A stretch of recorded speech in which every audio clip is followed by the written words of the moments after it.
Welcome to Tenor Tech, where I solve the problems you didn't even know you had. You must begin by readying both devices. Get them on the same Wi-Fi network now. Once done, open the TV's input or network menu and enable casting or screen mirroring so it can accept a connection.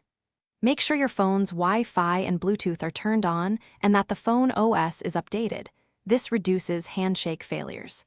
You're starting the process immediately because a matched network and enabled receiver are the two essential prerequisites. Now, on your phone, open the Cast, Smart View, or Screen Mirroring control. The exact name varies by brand.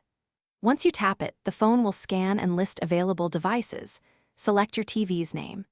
If a PIN or pairing request appears, accept it on the TV and grant any permissions on the phone, because that authorizes audio and video streaming.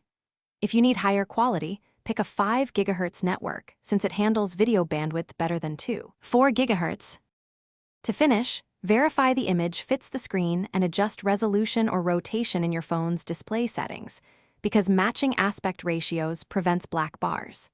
When done, stop mirroring from the phone's notification shade or from the TV input menu.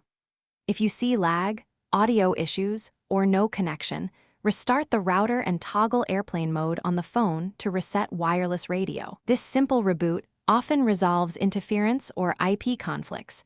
Try it before deeper trouble. Thanks for watching. Subscribe to keep your life in tune.